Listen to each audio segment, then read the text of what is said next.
Ang message ni Sara sa mga politiko, everything will be forgiven, no? Everything will be forgotten. Basta wag lang kayo bumoto sa impeachment.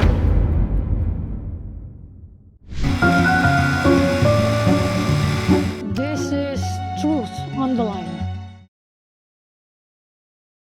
Isa pang nabanggit mo na yung impeachment, umusad ngayong buwan. Yes. Yung impeachment kay Sara Duterte, it's now with the House Committee on Justice, nag-umpisa na yung 1-year bar. Ikaw, fearless forecast, matutuloy ba sa Senado? Magkakaroon ba ng trial? Well, for now, no, in spite nung sinabi ng NUP na kailangan pa nila ng new evidence para suportahan yung impeachment, tingin ko sa Justice Committee papasa. In form and substance. Oo. Tapos pupunta yan sa plenary.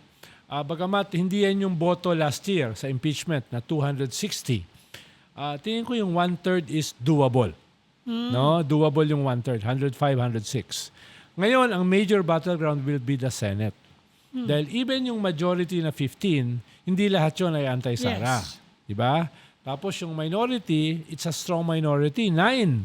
Kung makonsolidate nila yung 9 lang, walang impeachment. Pero lahat naman ng senador, separate republics yan eh.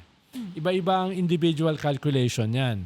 So kung kakausapin mo yan, carrot and stick, horse trading, no? Hindi ko naman sinasabi na mangyayari yon. Pero kung sakaling mangyari yon, ay may mga pressure points yan. No? Saan ba ang aking political future? Lalo na, maraming mga senador may nakaamba na mga kaso. No? Kaya hindi ko sinasabi na yun naman ang dahilan kung bakit natahimik ang Senado doon sa mga kaso. No, dati ang ingay-ingay di ba? Ngayon biglang natahimik. Oo nga. Siguro, baka may mga negosasyon. Tingin mo.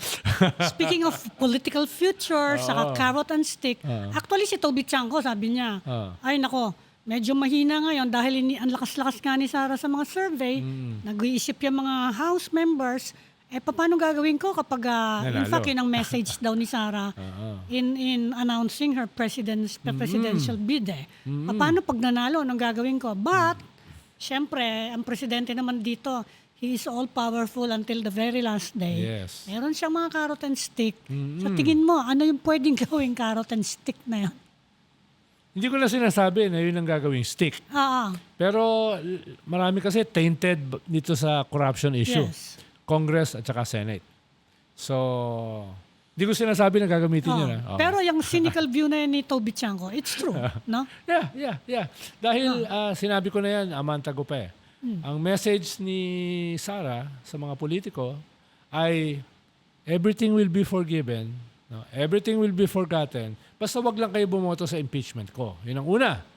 Ikalawa, mag-negotiate na kayo going to 2020. Whether publicly or privately, tumalo na kayo, no?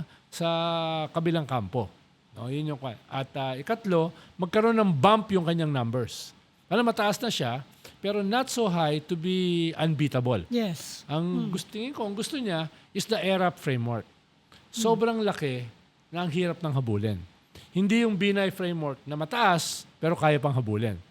Si ERAP kasi from the start hanggang dulo, mataas eh. Tingin ko yun yung kanyang hinahabol. Kaya sa announcement niya, naghahanap siya ng bump sa kanyang ratings. As well as dun sa patalunin yung mga politiko sa kanyang kampo. Dahil sa may sarili siyang carrot and stick eh. Diba? Yes. Kung hindi kayo boboto sa impeachment at tatalong kayo, all is forgiven. All is forgotten, kahit yung Quadcom. Pero kung kayo ay boboto, there will be hell to pay. No? So ganun ang kanyang mensahe.